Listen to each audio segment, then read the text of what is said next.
시작하도록 하겠습니다. 마가복음 1장을 봤는데요. 마가복음에서 가장 많이 나오는 단어가 하나 있다고 했는데 혹시 기억나세요? 네, 곧이었습니다. 곧. 1장 혹시 찾아보셨나요?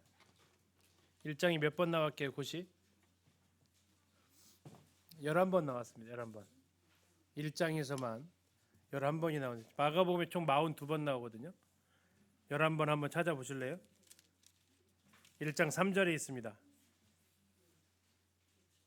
아니야, 1장 3절이 아니지. 10번인데요. 1장 10절에 있습니다. 찾으셨죠? 다음에 12절에 있습니다. 12절.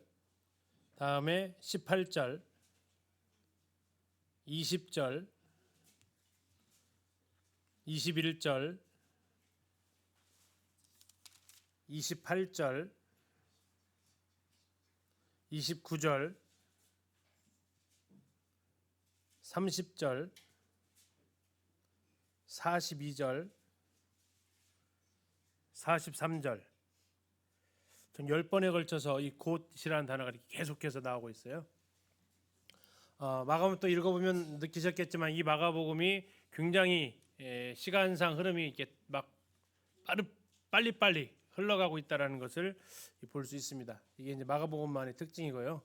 로마인들 혹시 그 세계사 배우실 때 로마인들의 가장 큰 특징이 혹시 뭐라고 배우셨어요?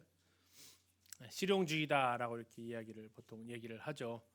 그래서 그들은 뭐 이렇게 노래 부르고 누가복음에 나와 있는 것처럼 이런 거 별로 뭐 미학 이런 거 별로 하지 않고 아주 그냥 현실적인 실용적인 거 그런 것에 훨씬 더 선호하는 사람들이죠. 그게 바로 이제 1장에서 보고 있는 대로 이야기 전개가 굉장히 빠르다. 다음에 곧이라는 단어가 이렇게 많이 쓰여지고 있다라는 걸 볼 수 있고요. 그 1장에서 회당에서 나와서 베드로의 집에 들어갔다 이렇게 나오셨는데 바로 이제 이 부분이 베드로의 집으로 추정되는 곳 그 건물 아래층의 이제 모습들입니다.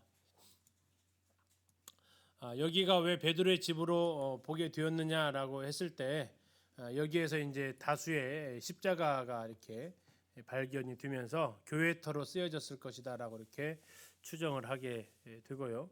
그러면 아마 가버나움에서 베드로의 집이 있었던 걸 봐서 베드로의 집이 가장 추정이 가능성이 많겠다. 그들이 모였을 때 뭐 누구 집에 모였겠습니까? 제자 집에 모였을 가능성이 크기 때문에 이렇게 보고 있고요. 다음에 베드로가 10장 28절에서 모든 것을 버렸다고 했을 때 모든 것 중에 뭐가 있습니까? 배와 그물을 버려두었다라고 이야기를 하죠. 예수님 당시 배가 어떻게 생겼을까 많이 궁금했는데 예수님 당시 배가 이렇게 발견이 됐습니다. 갈릴리에 심한 가뭄이 들게 되고 갈릴리 호수의 물을 다 이렇게 뺐으면서 갈릴리 바닥이 드러나게 되면서 이런 이 배가 등장하게 됩니다.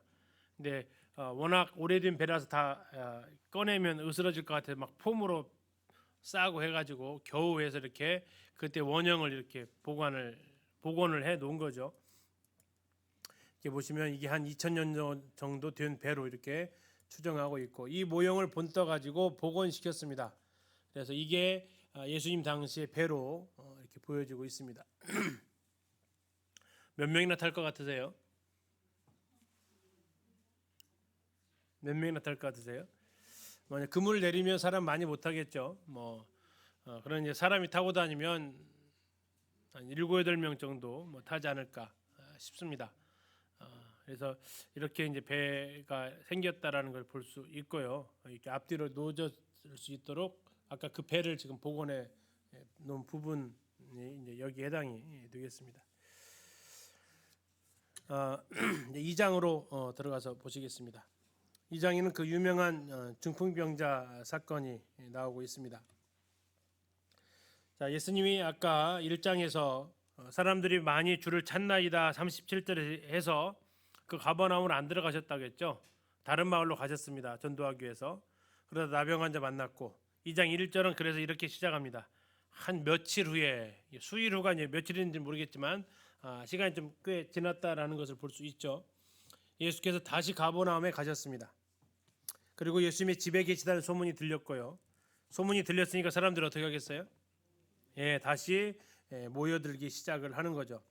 어느 정도 모였다고 나와 있냐면 문 앞까지도 들어설 자리가 없다라고 이렇게 이야기를 하고 있습니다. 자, 이 사람들이 아까 그 1장 37절에 있었던 모든 사람이 주를 찾나이다 하면서 가버나움에서 그렇게 기다렸던 예수님이 오셨다니까 이렇게 많이 모여들게 되었죠. 자, 그 중에서 이제 잘 아시는 중풍병자 이야기가 나옵니다. 중풍병자 스스로 못 오니까 네 명의 친구들, 네 사람이라고 나오죠. 3절에 나와 있습니다. 네 사람에게 메워가지고 예수님께로 오는데 아까 문 앞에 들어갈 수 없으니까 그들이 택한 것은 뭡니까? 그 집의 지붕으로 올라간 겁니다. 지붕으로 올라가서 어떻게 하겠다는 거예요? 지붕을 뜯어냈다라고 하는 거죠. 그래가지고 네 명이서 들것에 의해서 이렇게 중풍병자를 예수님 앞에 내려놓는 거죠. 자, 그럴 때 이제 예수님께서 무엇을 보셨습니까? 5절에 보십시오. 뭘 봤대요? 누구의 믿음입니까? 그들이니까 복수죠. 중풍병자의 믿음이 아니고 내 친구의 믿음입니다. 그 믿음은 무슨 믿음일까요? 예수님이 고쳐주실 거라는 그 믿음이죠. 중풍병자에게 이르시되 작은 자야 내 죄사함을 받았느니라 하십니다. 자, 이게 약간 동문서답이죠. 이 사람이 여기 온 이유는 죄사함 받으러 왔어요? 뭐 하러 왔죠? 병 고치러 왔는데 예수님은 지금 죄사함의 문제를 이야기합니다. 왜 그러셨을까 싶은데 거기에 누가 앉아 있었습니까? 6절에 보니까 서기관들이 앉아 있었네요. 그래서 그들이 이제 아주 혼란을 겪게 됩니다. 이 사람이 지금 망발을 한다라는 거죠. 왜요? 7절 보시면 이 사람이 어찌 이렇게 말하는가? 신성 모독이로다. 오직 하나님 한 분 외에는 누가 능히 죄를 사하겠느냐? 그러면 결국 이 서기관들은 여기서 결정을 해야 된다라는 거죠. 무슨 결정입니까?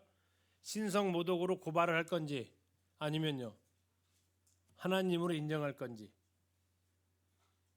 그렇죠? 죄를 사한다라고 했을 때 그것을 묵인하면 예수님을 하나님으로 인정하는 거고, 묵인하지 않으면 이제 고발을 해야 된다는 얘기죠. 그 죄는 신성 모독이고 종교법에 의하면 사형도 가능한 법률입니다. 그리고 그것을 예수님이 잘 알고 계셨습니다. 속으로 그들이 말했다라는 것을 보고 있죠. 예수님께서 그래서 말씀하십니다. 9절 중풍병자에게 내 죄사함을 받았느니라 하는 말과 일어나 내 상을 가지고 걸어가라 하는 말 중에서 어느 것이 쉽겠느냐? 자, 어느 것이 쉽습니까? 어느 게 쉬워요? 내 상을 가지고 걸어가라와 죄사함을 받았느니라 하는 거. 예수님이 하면 둘 다 쉽습니다. 서기관의 입장에서는 둘 다 불가능합니다. 예수님 물어보십니다. 어느 것이 쉽겠느냐? 자, 그러면 이렇게 한번 질문을 바꿔볼까요? 무엇으로 무엇을 증명할 수 있을까요? 무엇으로 무엇을 증명할 수 있을까요? 죄사함으로 병고침을 증명할까요? 병고침으로 죄사함을 증명할까요? 병고침으로 죄사함을 증명하게 되면 병이 고쳐지면 죄사함도 받았다라는 것을 믿어라라는 얘기죠. 왜요? 두 가지 다 불가능한 일이니까. 그런데 두 가지 다 불가능한데 하나가 가능하면 나머지 하나도 가능하다라는 게 예수님이 지금 하시고 싶은 말씀이에요. 그러면 무엇으로 무엇을 증명해내느냐? 병 고쳐서 중풍병을 고쳐서 이 사람이 내가 인자가 죄를 사할 수 있다라는 것을 증명해내겠다라는 겁니다. 그게 지금 예수님께서 하신 말씀이죠. 자, 어느 것이 쉽겠느냐? 두 개 다 어렵다라는 겁니다. 두 가지 다 불가능하다라는 거예요.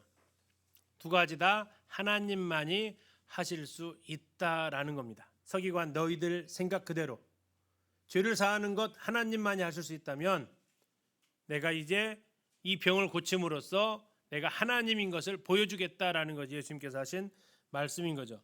11절에 내가 너에게 이르노니 일어나 내 상을 가지고 집으로 가라 하시니 12절 그가 일어나 곧 상을 가지고 모든 사람 앞에서 나가거늘 그들이 다 놀라 하나님께 영광을 돌리며 이르되 우리가 이런 일을 도무지 보지 못하였다 하더라 이렇게 나와 있습니다.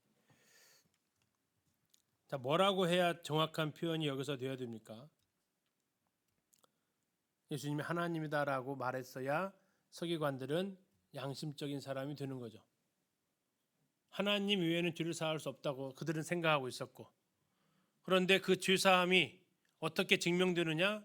예수님께서 말씀하셨던 대로 중풍병자가 치료받으면 하나님만이 할 수 있는 죄사함까지도 가능하게 된다라는 걸 증명하고 싶으셨는데, 그걸 증명해냈는데도 불구하고 그들은, 서기관들은 뭐라고만 얘기해요? 놀랍다, 놀랍다 얘기하는 겁니다. 감히 예수님을 하나님으로는 인정하지 못하는 거죠. 그 사람의 죄가 용서되었다라는 것, 이게 예수님께서 근본적으로 하시고 싶었던 사역이기도 하고요. 또 그걸 통해서 단순히 중풍병자만 고쳐주면, 그 병만 고쳐주면 더 심한 그 죄의 질병을 고침받지 못하게 되는 거죠. 그래서 그에게 있어서 먼저 제안하신 것은 뭐예요? 죄사함이 먼저입니다. 그 사람 입장에서 한번 생각해 볼까요?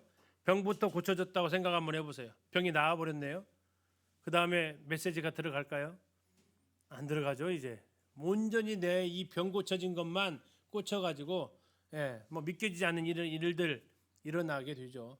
그래서 지금 먼저 죄사함에 대해서 선포하시고 고쳐주시면서, 그러면 이 사람도 알 수 있었겠죠.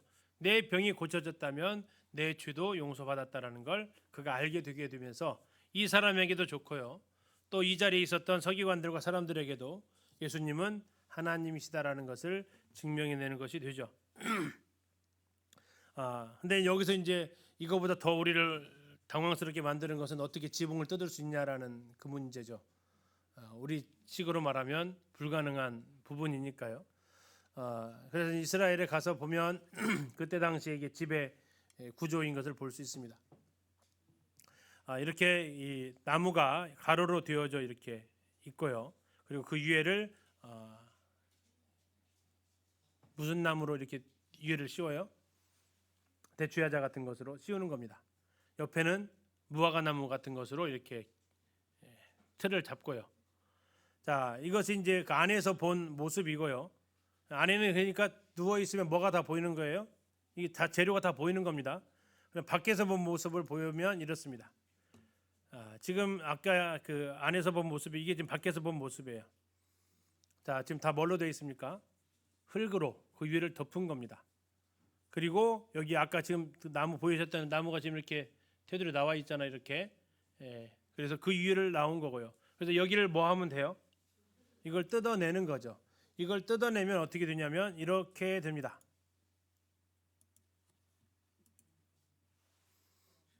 이렇게 돼요. 지금 이제 그 두 집이에요. 이게 지금 지붕이 뜯어내기 전 집, 여기는 뜯어낸 집.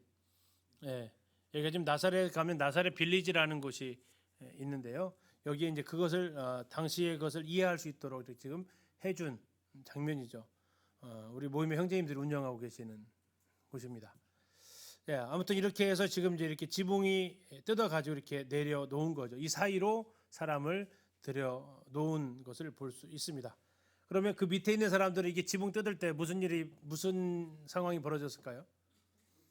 그 이제 지푸라기 그 올리브 대추야자 이파리 떨어지고 위에 있는 흙 떨어지고 그것을 다 감내를 하고 있어야만 됐던 거죠. 자, 그래서 이제 이 장면들을 이제 이렇게 그림으로 지금 그려 보는 거죠. 이렇게 해가지고 끌어내리는 이런 모습을 상상할 수 있는 겁니다. 그래서 가능하다라는 겁니다. 이게 지금 이제 그 중풍병자를 고쳤던 가버나움의 집 구조인 것을 이제 볼 수 있죠. 다음에 13절부터 보시면 예수님께서 가버나움에서 있었던 레위를 부르시는 사건이 나옵니다. 자, 13절 보시겠습니다. 예수께서 다시 어디 가셨습니까? 바닷가에 가십니다. 자, 역시 사람들은 따라 나오게 되고요. 자, 그때 14절에 보니까 누가 있습니까? 알페오의 아들 레위가 세관에 앉아 있습니다. 세관에 앉아 있는 걸 보니까 그의 직업은 뭡니까? 세리라는 걸 알 수 있죠. 그리고 그에게 예수님께서 말씀하십니다. 나를 따르라. 그러면 지금 갈릴리에서 몇 명을 부르신 겁니까? 현재 5명이죠. 베드로, 안드레, 야고보, 요한, 여기 마태. 이 5명이 현재 지금 되는 겁니다. 그 이외에 이제 빌립과 나다나엘까지 뭐 들어가겠죠. 그렇게 해서 이제 한 7명 정도가 되어질 것입니다. 갈릴리 출신들이요. 자, 아무튼 그렇게 하면서 이 레위가 마태복음에서는 자신이 직접 마태였다라고 이야기를 하는 겁니다. 마태의 이 모습을 이렇게 볼 때 한번 생각해 보시면 그의 직업은 손가락 받는 직업이긴 했습니다. 그러나 그 당시에 그 직업은 굉장히 많은 부를 가져올 수 있는 직업이었고요. 14절 끝에 보니까 일어나 예수님을 따랐다라고 이야기를 하고 있습니다. 뭘 버리고 뭐를 따른 겁니까? 자기의 직업을 버리고 예수님을 따랐던 거죠. 당시 이 가버나움 세관은 돈이 많이 들어오는 곳입니다. 여기가 이제 상업 지역이었기 때문에 비아마리스라는 해변길로 가는 통로이기도 했고요. 어부들의 그 수입에 대해서 세금을 걷는 것이기도 하고, 한 번 더 생각해 보면 베드로는 이 사람한테 세금을 뜯겼을까요? 안 뜯겼을까요? 당연히 뜯겼죠. 예수님의 12제자들 사이가 좋은 사람만은 아니었다라는 겁니다. 베드로가 한번 잠깐 생각해 봅니다. 마태를 부를 때 표정이 어땠을까? 저놈을 부른다고? 내 돈 막 해가지고 더 떼먹은 사람인데, 뭐 이렇게 얼마든지 상상할 수 있는 장면이 지금 가버나움 같은 고향에서 세금을 걷는 사람과 내야만 하는 사람의 갑과 을의 관계가 예수님 안에서 다시 이제 동료 관계로 좀 바뀌는 그 과정을 여기서 지금 볼 수 있는 거죠. 자, 15절에 그의 집이라고 나와 있습니다. 그의 집은 세리 마태의 집이었고요. 거기에서 그가 많은 세리와 죄인들을 초청을 해서 예수님을 향해서 잔치를 하게 되죠. 16절이 참 재밌는 건데요. 바리새인의 서기관들이 예수님을 찾아다니고 따라다니고 스토킹하고 있었다라는 걸 볼 수 있어요. 이게 예수님을 따라다녔던 사람들이 많은 병자들만 따라다닌 게 아니라, 아까 가버나움 그 중풍병자는 누가 그 자리에 있었어요? 서기관들이 있었잖아요. 여기도 지금 16절에 보니까 서기관들이 또 있네요. 자, 그러면서 예수님에 대해서 지금 계속 취재를 하고 있는 것 같습니다. 아무튼 자, 이렇게 하면서 좋은 점을 찾고 있는 게 아니라, 거기에서 중풍병자를 고치는 걸 봤으면 신성모독죄로 고발하려고 했던 그분이 정말 하나님이라는 것을 알았다면 예수님을 호의적으로 대하는데, 여기서는 그렇게 대하지 않고 있는 것을 볼 수 있죠. 16절 그들이 했던 질문은 뭡니까?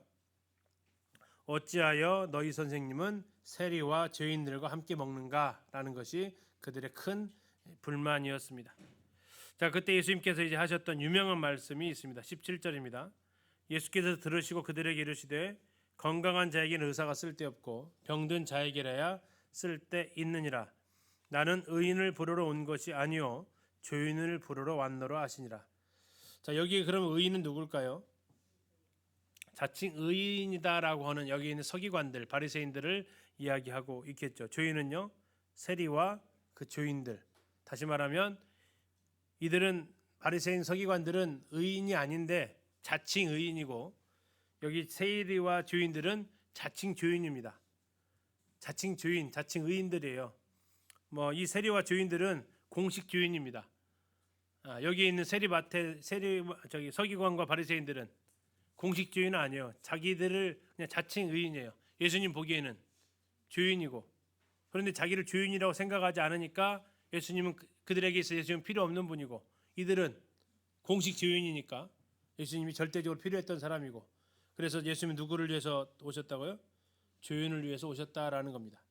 죄인을 부르러 왔다라고 나오는데, 다른 성경 보면 죄인을 불러 회개시키러 왔다라고 주님 말씀하시기도 하십니다.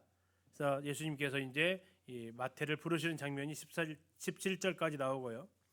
18절에서 나와 있는 내용을 보시면, 이번에는 요한의 제자들, 여기 요한은 누구예요? 침례자 요한입니다. 요한의 제자들과 바리새인들이 금식을 하고 있습니다. 그들의 금식에 절기가 있었다라고 스가랴에서 같이 봤습니다. 약 한 5번 전 그들의 금식하는 절기가 있었는데, 문제는 예수님도 제자들도 금식하지 않는 겁니다. 여기에 대해서 이제 그들이 의문을 제기하는 거죠. 바리새인의 제자는 금식하는데 당신의 제자는 금식하지 않습니다라고 그들이 문제를 제기하니까 예수님께서 하시는 말씀 뭡니까? 신랑과 함께 있는 날에는 금식을 어떻게 하겠냐. 그러나 신랑을 뭐 할 날이 온다고요? 빼앗길 날이 온다라고 얘기합니다. 암시를 한번 주신 겁니다. 그때는 그들이 뭐 할 거다? 금식을 할 것이다. 그러면서 잘 아시는 생배 조각과 낡은 옷, 새 포도주와 낡은 가죽 부대 이야기를 하십니다. 그러면 새 포도주는 뭘까요? 그리고 생배 조각은 뭘까요? 새 것은 뭘까요? 예수님으로 말미암는 것들이죠. 여기 나와 있는 그러면 낡은 옷, 낡은 가죽 부대는 뭘까요? 유대교의 그런 형식적인 것들입니다. 그래서 이 두 개는 같이 병립할 수 없다라고 하는 것이 예수님의 말씀이죠. 여기 나와 있는 거 낡은 가죽 부대, 낡은 옷, 이게 구약이 아니고요. 유대교에 해당되는 것들이다라고 생각하시면 되겠습니다. 그러면서 이것이 함께할 수 없다라는 것을 예수님께서 분명히 말씀하시면서 그 유명한 새 포도주는 새 부대에라고 이야기를 하죠. 근데 가장 큰 문제는 뭡니까? 다 자기들을 낡은 옷, 낡은 가죽 부대라고는 생각하지 않는다라는 거죠. 다 나는 새 포도주고 새 부대라고 생각하면서 네가 바꾸라라고 이렇게 이야기를 하는 것이 이제 문제죠. 근데 중요한 것은 우리에게 있어서 새 포도주 또 낡은 가죽 부대가 혹시 내 개인의 삶 속에서 또 우리 교육 가운데서 혹시 같이 이렇게 하고 있지는 않는가도 생각해 볼 필요는 있겠습니다. 그리고 23절부터 나와 있는 것은 이제 안식일 논쟁이 나오는데요. 자, 안식일에 초점을 맞추고 있습니다. 자, 23절 보시면 무슨 날이라고요? 23절 무슨 날이요? 안식일입니다. 23절에 안식일. 다음에 회당에 들어가신 날도 안식일입니다. 3장 4절 한번 보세요. 3장 4절 찾으셨어요? 이날도 안식일입니다. 안식일에 대한 논쟁이 지금 두 가지가 모아 놓았는데 하나는 미리삭 사건입니다. 예수님과 제자들이 예루살렘에서 갈릴리로 오시는 사이에 밀밭 사이로 지나가십니다. 그러면 이때는 건길까요? 우길까요? 둘 중에 하나니까요. 뭐예요? 밀밭 사이로 지나가시는데 잘라 먹었다는 얘기는 추수 때가 됐다는 얘기죠. 그럼 대충 언제일까요? 건기죠. 그렇죠? 언제냐면 오순절 금방입니다. 그러면 이제 6월절부터 시작해서 건기로 들어가니까 건기 예당이 되는 때라는 얘기입니다. 자, 아무튼 이렇게 하면서 이삭을 잘라 먹었습니다. 그러니까 이제 바리새인들이 이야기를 하는 거죠. 뭐라고요? 안식일 하지 못할 일 두 글자라면 왜 추수합니까? 라고 했다는 거예요. 왜 추수하냐? 안식일에는 뭐 할 수 없어요? 추수할 수 없다라는 거죠. 근데 왜 추수를 하냐? 근데 안식일날 이삭을 잘라 먹은 것을 추수라고 할 수 있을까요?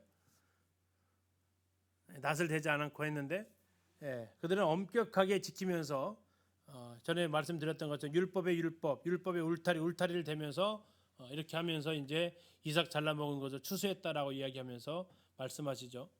그러면 예수님께서 이제 말씀을 하십니다. 안식일이 사람을 위해 있는 건지 사람이 안식일을 위해 있는 건지 결론은 뭡니까? 안식일이 사람을 위해서 있다. 다윗도 그랬다라는 겁니다. 그러면서 더 나아가서 인자는 안식일의 주인이다라고 하시면서 이것을 제정하신 분이 안식일을 제정하신 분이 나다. 그리고 내가 안식일을 만들 때 안식일은 사람을 위해서 만들었지 사람이 안식일을 위해서 존재하는 것이 아니다라고 주님께서 이제 여기에 대해서 정리를 해 주시죠. 두 번째 논쟁은 이제 3장에 등장합니다. 안식일 논쟁 두 번째는 장소가 다시 어디입니까? 3장 1절에 회당입니다. 자, 시간은 언제냐면 3장 4절에 시간 언제라고요? 안식일입니다. 자, 안식일에 회당에 들어가셔서 있었던 사건이라는 거죠. 자, 거기에 사람들이 모여 있는데요. 2절 보십시오. 사람들이 예수를 뭐 하려고 했다고요? 고발하려고 했다라는 게 이게 좀 이상한 부분 아닙니까? 예수님께서 지금까지 하셨던 그 사역들이 다 병 고쳐 주시는 사역들을 했는데 그럼에도 불구하고 그들은 고발하려고 합니다. 고발의 제목은 뭡니까? 2절 끝에 나오죠. 안식일에 사람을 고치느냐 안 고치느냐. 다른 날 고치는 것은 좋은데 무슨 날에는 안식일 날에는 할 수 없다라는 게 그들의 주장이었습니다. 그때 예수님께서 이제 3절에 보시면 그 논쟁을 피하려고 하지 않으시죠. 손 마른 사람한테 한가운데 일어서라고 하십니다. 이 장면을 한번 생각해 보십시오. 안식일은 회당은요 이렇게 정면을 바라보고 있지 않습니다. 이 사이드로 쭉 앉게 되어져 있어요. 그리고 뒤에 앉아 있고 이 앞에 이제 앱스가 있고 이 가운데가 우리식으로 말하면 이 가운데 줄이 텅 비어 있어요. 그리고 양쪽에 있는 계신 분들이 서로 마주보고 앉아 계세요. 디귿자 모양으로 좀 앉아 계셨다라는 건 돼요. 그리고 그 한가운데 예수님께서 지금 그 손바른 사람을 서라고 하신 거예요. 그러면 회당에 있던 모든 사람들이 다 지금 그를 주목하고 있다라는 상황이 지금 펼쳐졌다고 생각하시면 됩니다. 자, 손바른 사람에게 가운데 일어서라 하십니다. 그리고 그 사람을 딱 세워놓고 주변 사람들한테 얘기하는 거죠. 안식일에 선을 행하는 것이 옳은지 악을 행하는 것이 옳은지 생명을 구하는 것이 옳은지 죽이는 것이 옳은지 물어보십니다. 더 놀라운 것은 그들이 여기서 대답을 해요 못해요? 못한다라는 겁니다. 왜 못할까요? 5절에 나와 있습니다. 그들의 마음이 완악하기 때문이다라는 겁니다. 자, 안식일에 선을 행하는 것과 악을 행하는 것, 그냥 선을 행하는 것이 옳다고는 얼마든지 할 수 있을 거예요. 근데 그들은 예수님이 원하는 보기를 안 주셨던 것 같아요. 그들이 원하는 3번은 뭘까요? 선을 행하는 것, 악을 행하는 것. 3번은 아무것도 안 하는 것. 이게 나왔으면 3번이라고 했을 텐데 3번 안 주시고 선을 행하는 것, 악을 행하는 것 이것만 얘기하시니까. 두 번째, 생명을 구하는 것, 죽이는 것. 자, 지금 그들은 예수님을 뭐 하려고 지금 하고 있어요? 고발해가지고 죽이려고 하고 있다고요. 그럼 지금 그 무슨 날에? 안식일에 죽이는 것을 모의하는 것은 그러면은 뭐예요? 괜찮은 거예요? 예, 그들이 아무 얘기를 안 해요. 그 마음이 완악하기 때문이라는 거죠. 완악하다는 게 뭡니까? 틀린 걸 알면서도 안 고치는 거죠. 맞는 걸 알면서도 인정 안 하는 거죠. 이게 완악한 겁니다. 바로가 했던 행동들입니다. 예, 그래서 예수님께서 탄식하시고 화를 내셨다라고 얘기하십니다. 그리고 그 자리에서 고쳐 주십니다. 자, 그랬더니 6절 한번 보십시오. 바리새인들이 나가서 곧 헤롯 당과 함께 어떻게 하여 예수를 죽일까 의논했다라고 나옵니다. 자, 우리는 바리새인과 헤롯 당의 관계를 알고 있습니다. 다시 말하면 친했어요, 안 친했어요? 아주 원수지간이었어요. 그런데 예수님을 죽이려는 이 일에는요, 그들이 동맹을 맺는 거죠. 헤롯 당원과 바리새인들 함께 할 수 없는 사람들이에요. 그럼에도 불구하고 예수님을 죽일 방도를 그들이 같이 찾고 있어서 예수님은 이제 공공의 적이 되어버린 겁니다. 자, 이번에 예수님께서 회당에서 나오셨습니다. 7절에 가서 보시면 어디로 가셨습니까? 바다로 가셨습니다. 그랬더니 이제 갈릴리에서 또 큰 무리가 따라오죠. 근데 갈릴리에서만 온 게 아니고 어디서도 와요? 유대 땅에서도 왔어요. 그러면 이 사람들은 2박 3일간 걸어서 온 겁니다. 다음에 예루살렘에서도 왔고요. 이두메는 예루살렘보다 더 밑에 있는 곳입니다. 에돔입니다. 헤롯의 고향. 다음에 요단강 건너편은 이제 베레아 지역이죠. 두로 지역에서 옵니다. 저 지중해 쪽에서도 왔다는 얘기입니다. 많은 무리가 어떻게 왔대요? 그가 하신 큰 일을 듣고 나왔다라는 겁니다.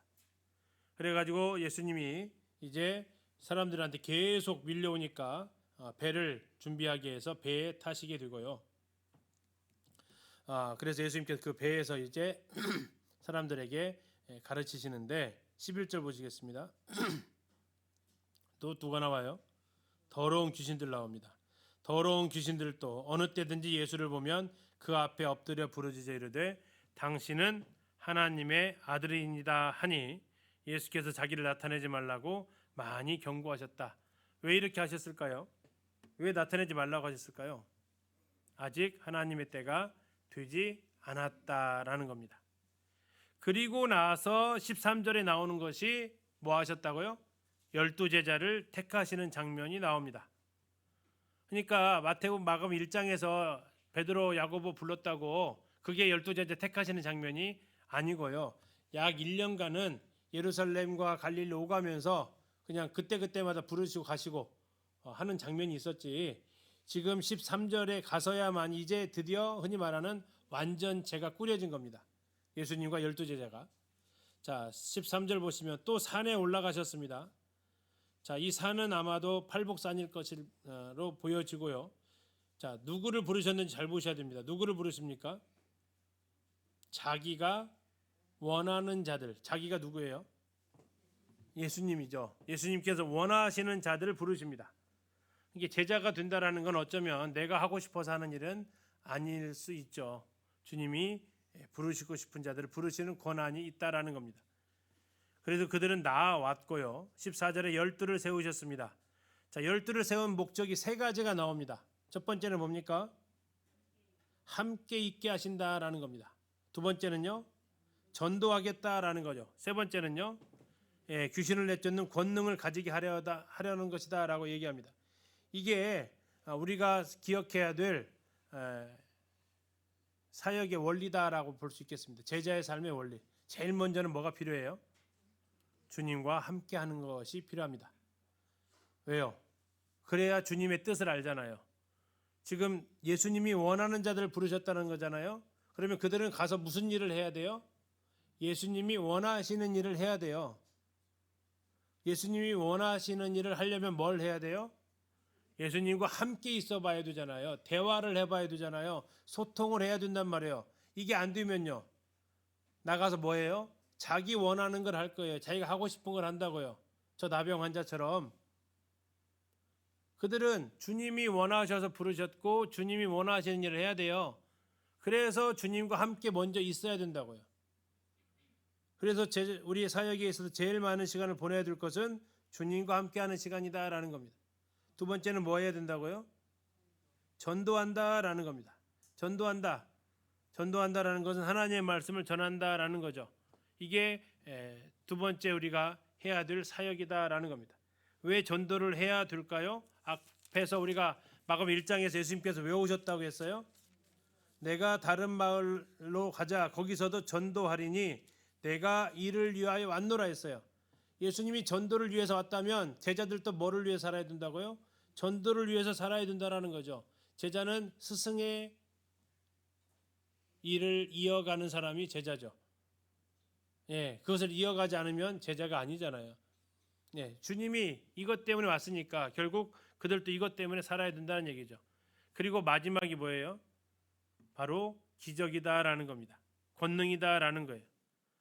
근데 우리는 이 세 개 중에서 뭐가 제일로 좀 나아 보여요? 세 번째가 나아 보이죠. 권능이 나아 보인다고요. 뭔가 일이 나아 보인다고요. 그래서 자꾸 이것에 자꾸 우리의 시간을 많이 쏟으려고 한다고요. 이게 잘못됐다라는 것을 예수님이 지금 말씀해 주고, 아니, 먼저 나와 함께 있는 게 제일 중요해. 그 다음에 내가 하는 일을 네가 해야 돼. 그리고 그 일을 할 때 너에게 필요한 권능을 줄게. 이게 예수님께서 우리에게 일을 맡기시는 기본 순서입니다. 주님이 원하는 것을 주님을 대신해서 할 때 주님이 그 필요한 것을 공급해 주시겠다라는 건데, 우리는 여기서 순서를 바꿔버리면 자꾸 권능을 요구해요. 권능. 내 사역을 요구하고 뭔가를 하고, 그리고 예수님은 거기에 뭐 하는 분이어야 돼요? 도와주는 분이에요. 이렇게 되면 제자 아니라고요. 이렇게 되면 예수님이 알라딘 램프의 지니가 되어버린다고요.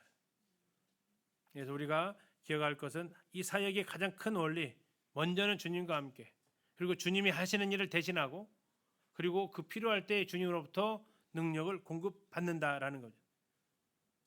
이것이 사도행전 1장에서 그대로 이어집니다. 예수님께서 제자들한테 가르치셨던 거죠. 뭐 할 때까지 뭐 하라고 그랬어요? 성령 임할 때까지 예루살렘에 머무르라고 했어요. 머무르는 겁니다. 주님과 함께 머무르는 거예요. 그 다음에 두 번째 뭐 하라고 했어요? 너희가 권능을 받고 제자가 되라고 증거하라고 했어요. 이게 이 순서가 우리가 기억을 해야 된다라는 거죠. 먼저는 주님과 함께하는 그 시간, 머무르는 시간이 필요하고, 그다음에 권능을 받는 것이 필요하고 그다음에 나아가는 것이 그 순서다라고 지금 그 말씀 속에서 14, 15절에서 우리가 교훈을 받을 수 있는 거죠. 자, 16절 이에 12를 세우셨으니 그러면서 베드로부터 시작해서 마지막 19절에 가룟 유다까지 나옵니다. 가룟 유다는 마지막 별명이 뭐라고요? 예수를 판 자 이렇게 나와 있습니다. 자, 12명의 그 배경을 보게 되면 주님은 형제간을 부르시죠. 다음에 또요.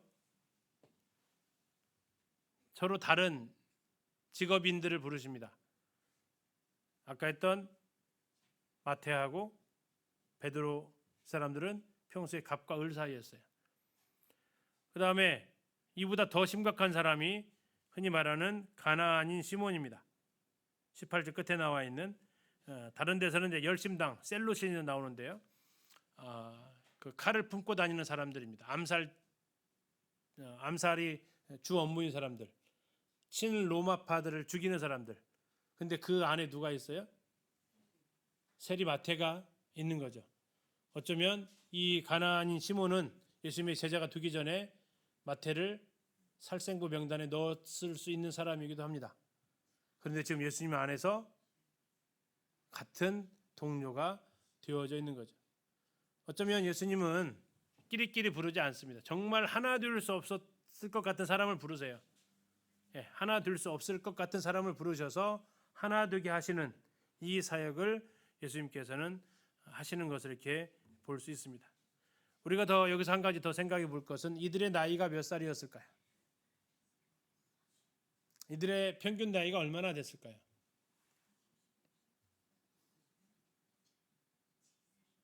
자, 앞에 자리가 20세일까요? 30대일까요? 40대일까요? 50대일까요? 60대일까요? 예수님이 몇 살이에요? 예수님이 30대예요. 그러면 그 제자들은요?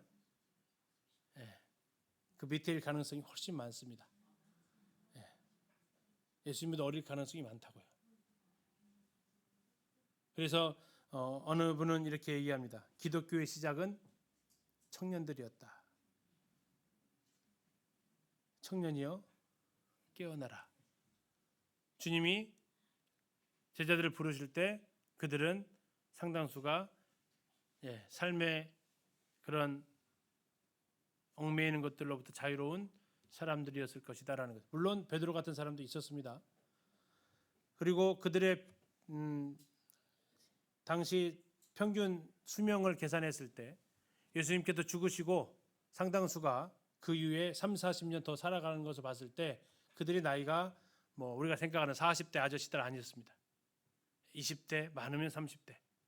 주님은 그들을 통해서 하나님의 일을 시작을 하셨다라는 거죠. 오늘날 우리가 우리 청년들에게 더 많은 관심을 가져야 될 이유가 이것만으로도 충분한 것 같습니다. 예수님의 시각으로 바라본다면. 자, 20절부터는 이제 집에 들어가셨을 때에 또 다른 논쟁이 벌어지는데요. 가기 전에 이제 이 부분이 바로 이 13절 부분이 바로 이 앞에까지가 갈릴리 초기 사역이다라는 겁니다. 우리가 앞에서 잠시 그 지도를 그 흐름을 봤었죠. 여기가 지금 12절에서 끝나잖아요. 이게 지금 갈릴리 초기 사역, 이 제자를 선택하기 전에 되어진 것이 바로 여기서 끝나고요. 이 제자를 선택하고 나서는 무슨 사역이라고요? 이제 중기 사역으로 넘어간다라는 겁니다. 여기서부터 13절부터 중기 사역으로 넘어간다라는 겁니다. 그 전환점이 12제자 선택이다. 지금 갈릴리에서 약 1년이 지나갔다라는 것 기억하시면 되겠습니다. 자, 그러면서 예수님이 귀신을 쫓아내니까 많이 쫓아냈잖아요. 자, 그러니까 사람들이 뭐라고 얘기를 해요?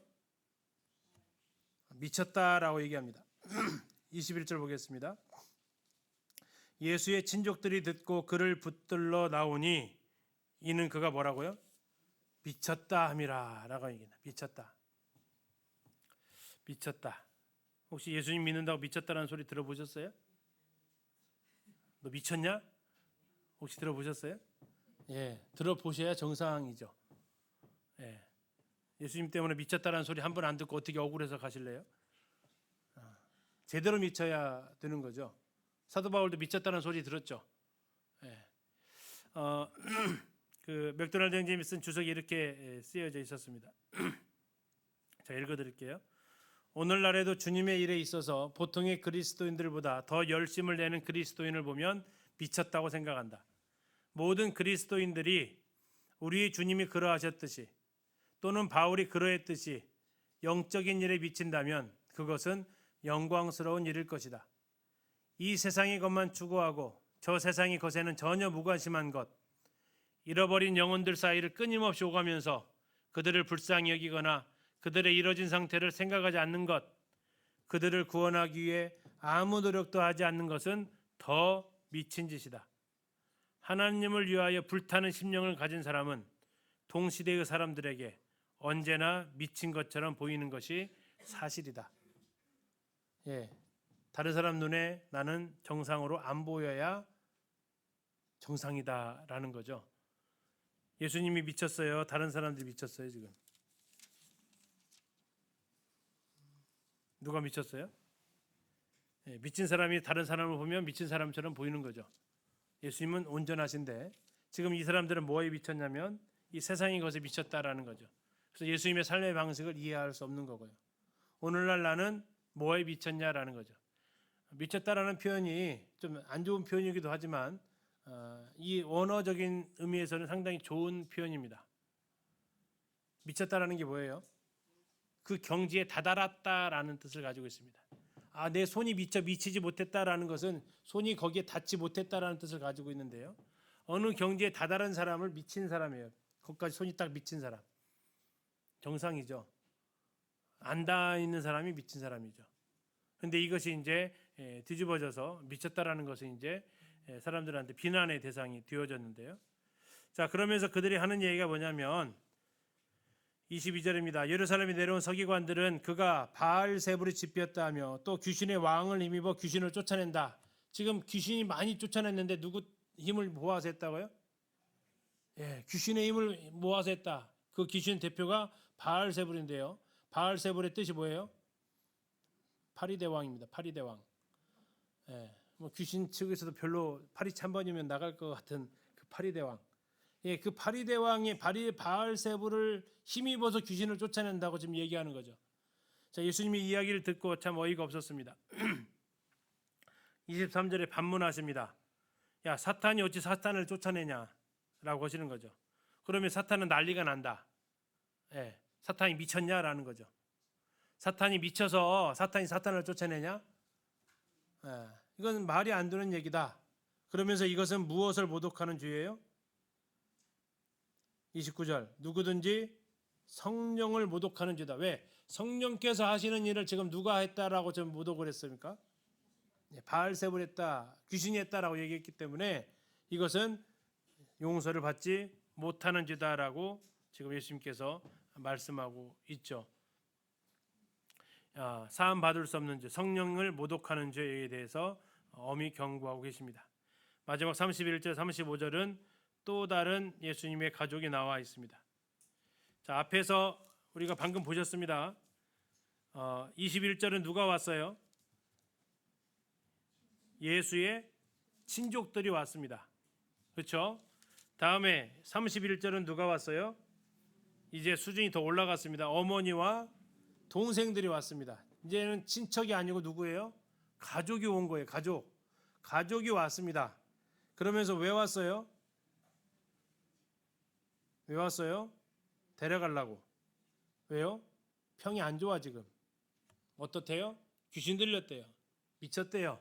그러니까 좀 말리고 싶어서 오신 것 같아요. 그랬을 때 예수님께서 하셨던 말씀이 뭡니까? 33절에 누가 내 어머니이며 동생들이냐? 누가 어머니고 동생이에요? 35절에 하나님의 뜻대로 행하는 자가 내 형제고 자매고 어머니다라고 얘기하시면서 새로운 가족 관계가 등장을 하게 됩니다. 혈연으로 되어진 관계가 아닌 무엇으로 되어진 관계입니까? 하나님의 뜻으로 이루어진 관계. 예, 바로 우리들의 관계죠. 한번 잘 생각해 보세요. 우리 성도님들 가족을 더 많이 만나요? 성도들을 더 많이 만나요? 누구를 더 많이 만나세요? 예, 물론 성도가 가족이신 분들 계시지만 예, 저희도 보니까 육신의 형님 누님들보다 성도님들을 더 만나요. 예, 하나님의 뜻으로 된 가족들을 더 많이 접하고 만나고 살아가는 것 같습니다. 예수님께서 새로운 관계를 형성을 해 놓으신 그 관계죠. 자, 이렇게 하면서 이제 예수님께서의 그 사역이 일단락이 되고 4장부터는 예수님께서 비유를 통해서 가르치시는 것을 볼 수 있습니다. 다음 시간에 이제 4장부터 같이 이렇게 살펴보도록 하겠습니다. 기도하시고 오늘 마치도록 하겠습니다.